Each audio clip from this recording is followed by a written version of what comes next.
The deaths of 3 U.S. service members at a military base in Jordan on Sunday will not go unanswered, U.S. Secretary of Defense Lloyd Austin told reporters Thursday, despite fears a U.S. response could escalate regional tensions. So this is a dangerous moment in the Middle East. We will continue to work to avoid a wider conflict in the region. But we will take all necessary actions to defend the United States, our interests, and our people.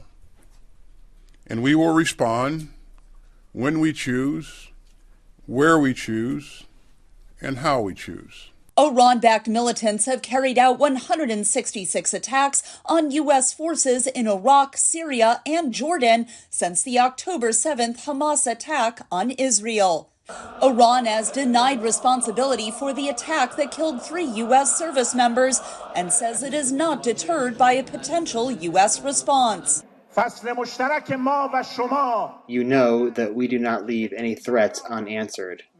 While we are not looking for war, we are not afraid of war, and we do not run away from it. On Capitol Hill, some Democratic senators are concerned a U.S. response could rapidly escalate a military conflict before lawmakers have a chance to authorize war. This is an escalating war in the Middle East. The U.S. is getting drawn more and more into it. There's no congressional authorization for the U.S. participation in another war in the Middle East, so the time is probably now right for Congress to begin that discussion. But lawmakers also recognize the need for a strong U.S. response.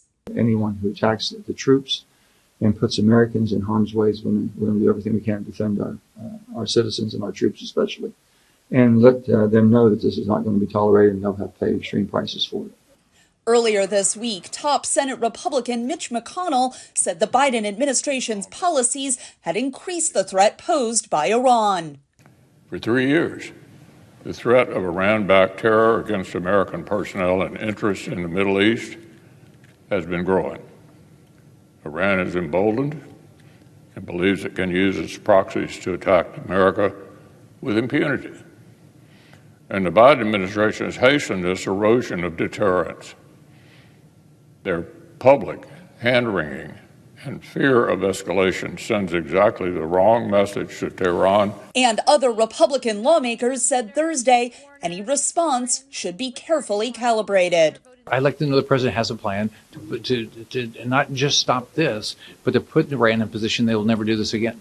The U.S. has responded to previous attacks on U.S. service members with actions including an October strike on a weapons storage site in Syria used by Iranian-backed militias. Catherine Gibson, VOA News.